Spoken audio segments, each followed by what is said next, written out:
प्रयागराज में हनुमान जी लेटे हुए क्यों हैं? क्या है इनका रहस्य? विविध जनश्रुतियों एवं कपोल कल्पित तथा मनगढ़ंत कथाओं के आधार पर कहानी खड़ी होती रहती है। इनमें से कुछ तो सत्य होती हैं, किंतु कुछ का तो कोई आधार ही नहीं होता है। यही बात इलाहाबाद में प्रयागराज क्षेत्र के संगम तट पर स्थित पुराण प्रसिद्ध लेटे हुए हनुमान जी के विषय में है। ये मंदिर धरती का एकमात्र ऐसा मंदिर है जिसका विवरण पुराणों में विशद रूप से प्राप्त होता है। यही एक ऐसा मंदिर है जहां हनुमान जी के लेटे हुए रूप का विवरण मिलता है। अब आजकल तो अनेक मंदिर बन गए हैं जहां हनुमान जी को लेटा हुआ दर्शाया गया है। संभवतः महाराष्ट्र के औरंगाबाद के समीप महेसमल में बना हुआ हनुमान जी का विशाल मंदिर भी इसी श्रेणी में आता है। अस्तु जो भी हो, पुराणों में एक ही लेटे हुए हनुमान जी के मंदिर का विवरण प्राप्त होता है और वह प्रयाग क्षेत्र के संगम तट पर स्थित इलाहाबाद के बड़े हनुमान जी का मंदिर है। जो प्रचलित कथा इस लेटे हुए हनुमान जी के मंदिर के विषय में प्राप्त होती है वह ये है कि एक बार एक व्यापारी हनुमान जी की भव्य मूर्ति लेकर जल मार्ग से चला आ रहा था। वह हनुमान जी का परम भक्त था। जब वह अपनी नाव लिए प्रयाग के समीप पहुंचा तो उसकी नाव धीरे धीरे भारी होने लगी तथा संगम के नज़दीक पहुंचकर यमुना जी के जल में डूब गई।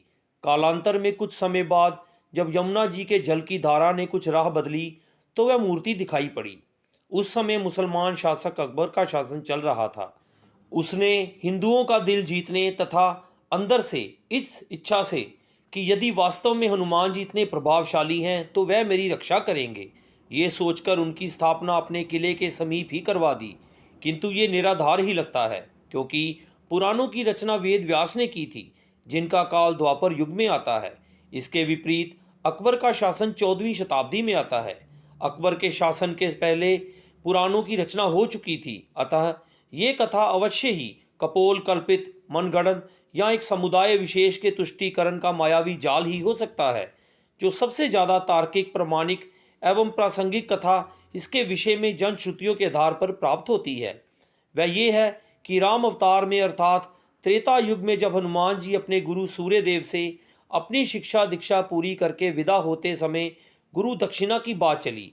भगवान सूर्य ने हनुमान जी से कहा कि जब समय आएगा तो वह दक्षिणा मांग लेंगे। हनुमान जी मान गए, किंतु फिर भी तत्काल में हनुमान जी के बहुत जोर देने पर भगवान सूर्य ने कहा कि मेरे वंश में अवतरित अयोध्या के राजा दशरथ के पुत्र राम अपने भाई लक्ष्मण एवं पत्नी सीता के साथ प्रारंभ के भोग के कारण वनवास को प्राप्त हुए हैं। वन में उन्हें कोई कठिनाई ना हो या कोई राक्षस उनको कष्ट ना पहुंचाए, इसका ध्यान रखना। सूर्यदेव की बात सुनकर हनुमान जी अयोध्या की तरफ प्रस्थान हो गए। भगवान सोचे कि यदि हनुमान जी ही सब राक्षसों का संहार कर डालेंगे तो मेरे अवतार का उद्देश्य समाप्त हो जाएगा। अतः उन्होंने माया को प्रेरित किया कि हनुमान को घोर निद्रा में डाल दो। भगवान का आदेश प्राप्त कर माया उधर चली जिस तरफ से हनुमान जी आ रहे थे। इधर हनुमान जी जब चलते हुए गंगा के तट पर पहुंचे तब तक भगवान सूर्य अस्त हो गए। हनुमान जी ने माता गंगा को प्रणाम किया तथा रात में नदी नहीं लांघते ये सोचकर गंगा के तट पर ही रात व्यतीत करने का निर्णय लिया। हनुमान जी के हृदय में अपने गुरु की आज्ञा पालन का संदेश उमड़ रहा था, अतः उन्हें भी नींद नहीं आ रही थी। अतः वे आसन लगाकर ध्यान लगाकर विचार मग्न हो गए। इधर माया ने जब उन्हें ध्यान में मग्न देखा तो वह डर गई, क्योंकि यदि प्रातःकाल हो गया तो हनुमान जी अयोध्या पहुंच जाएंगे तथा दृढ़ निश्चय हनुमान जी अपना कार्य प्रारंभ कर देंगे। अचानक हनुमान जी का ध्यान टूटा। उन्होंने सोचा क्यों ना रात सत्संग में बिताई जाए। ये सोचकर वह ऋषि भारद्वाज के आश्रम की तरफ चल पड़े। अब माया और भी निराश हो गई। हनुमान जी भारद्वाज ऋषि के आश्रम पहुंचे। वहां वेद पुराण का व्याख्यान चल रहा था। हनुमान जी वहीं बैठकर कथा सुनने लगे।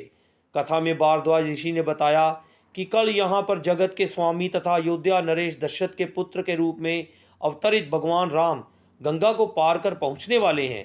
हनुमान जी प्रसन्न हो गए। अभी उन्होंने गंगा पार करके अयोध्या जाने का विचार त्याग दिया तथा वहीं संगम के तट पर ही रहकर भगवान राम की प्रतीक्षा करने का निर्णय लिया।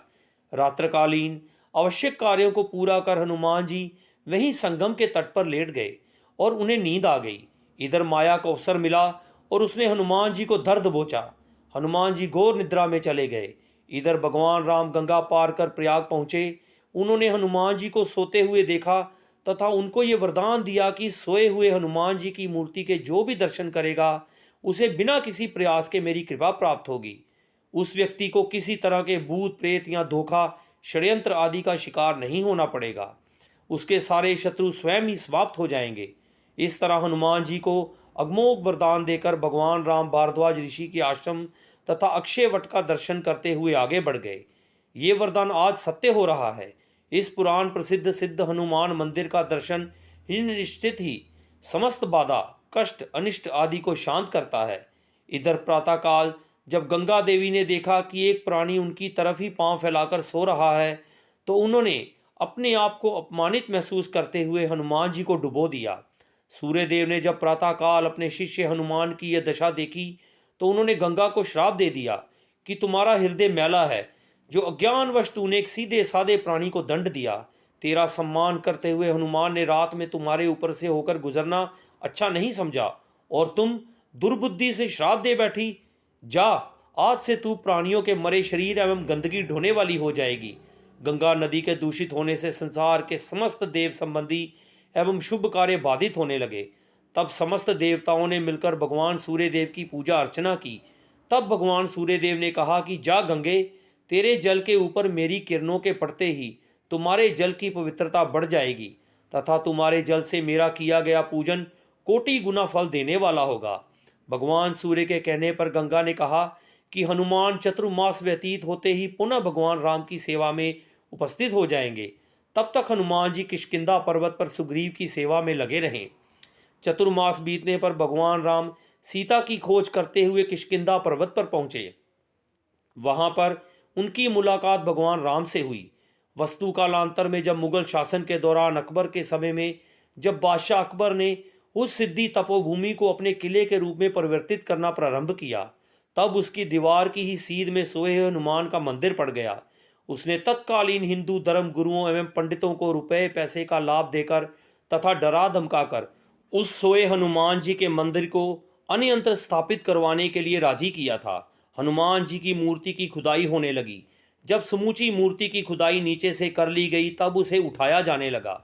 जब लगातार कोशिश के बावजूद भी मूर्ति नहीं उठी, तब उसे भारी सामान उठाने वाली मशीन से उठाने की कोशिश की जाने लगी। जो जो उस मूर्ति को उठाने की कोशिश की गई, वैसे वैसे मूर्ति और भी नीचे धंसती चली गई। अंत में डरकर अकबर ने उस मंदिर को हटवाने का काम बंद कर दिया तथा डर के मारे उसने हनुमान जी की बड़ी पूजा आराधना की। आज भी उसके उतने बड़े भव्य किले की दीवार हनुमान जी के मंदिर की तरफ टेढ़ी ही है। एक मान्यता है इस मंदिर के बारे में। इस मान्यता के पीछे राम भक्त हनुमान के पूर्व जन्म की कथा जुड़ी हुई है। लंका विजय के बाद बजरंगबली जब अपार कष्ट से पीड़ित होकर मरण अवस्था में पहुंच गए थे, तो माँ जानकी ने इसी जगह पर उन्हें अपना सिंदूर देकर नया जीवन और हमेशा आरोग्य व चिरायु रहने का आशीर्वाद देते हुए कहा कि जो भी इस त्रिवेणी तट पर संगम स्नान कर आएगा, उसको संगम स्नान का असली फल तभी मिलेगा जब वह हनुमान जी के दर्शन करेगा। यहाँ स्थापित हनुमान जी की अनूठी प्रतिमा को प्रयाग का कोतवाल होने का भी दर्जा हासिल है। आमतौर पर यहाँ पर दूसरे मंदिरों में प्रतिमाएं सीधी खड़ी होती हैं, वहीं इस मंदिर में लेटे हुए बजरंगबली की पूजा होती है। पौराणिक कथाओं के मुताबिक लंका विजय के बाद भगवान राम जब संगम स्नान कर भारद्वाज ऋषि से आशीर्वाद लेने प्रयाग आए, तो उनके सबसे प्रिय भक्त हनुमान इसी जगह पर शारीरिक कष्ट से पीड़ित होकर मूर्छित हो गए। पवन पुत्र को मरणासन देख माँ जानकी ने उन्हें अपनी सुहाग के प्रतीक सिंदूर से नई जिंदगी दी थी और हमेशा स्वस्थ एवं आरोग्य रहने का आशीर्वाद प्रदान किया। माँ जानकी द्वारा सिंदूर से जीवन देने की वजह से ही बजरंगबली को सिंदूर चढ़ाया जाने की परंपरा है। संगम आने वाले हर एक श्रद्धालु जहाँ सिंदूर चढ़ाने और हनुमान जी के दर्शन को जरूर पहुँचता है। बजरंगबली के लेटे हुए मंदिर में पूजा अर्चना के लिए यूं तो हर रोज़ देश के कोने कोने से हजारों भक्त आते हैं, लेकिन मंदिर के महंत आनंद गिरी महाराज के अनुसार राष्ट्रपिता महात्मा गांधी के साथ साथ पंडित नेहरू, इंदिरा गांधी, राजीव गांधी, सरदार वल्लभ भाई पटेल, चंद्रशेखर आजाद जैसे तमाम विभूतियों ने अपने सिर को यहाँ झुकाया, पूजन किया और अपने लिए और अपने देश के लिए मनोकामनाएं मांगी। ये कहा जाता है कि यहाँ मांगी गई मनोकामना अक्सर पूरी होती है। आरोग्य व अन्य कामनाओं के पूरा होने पर हर मंगलवार और शनिवार को यहाँ मन्नत पूरी होने का झंडा निशान चढ़ने के लिए लोग जुलूस की शक्ल में गाजे बाजे के साथ आते हैं। मंदिर में कदम रखते ही श्रद्धालुओं को अजीब सी सुखद अनुभूति होती है। भक्तों का मानना है कि ऐसी प्रतिमा पूरे विश्व में कहीं मौजूद नहीं है। इलाहाबाद में संगम के निकट स्थित ये मंदिर उत्तर भारत के मंदिरों में अद्वितीय है। मंदिर में हनुमान की विशाल मूर्ति आराम की मुद्रा में स्थापित है। यद्यपि यहाँ एक छोटा मंदिर है, फिर भी प्रतिदिन सैकड़ों की तादाद में भक्तगण दर्शन करने आते हैं। जय श्री राम। तो दोस्तों, आपको ये कहानी कैसी लगी कमेंट बॉक्स में ज़रूर बताएं। कहानी को लाइक, शेयर और चैनल को सब्सक्राइब करना ना भूलें। धन्यवाद।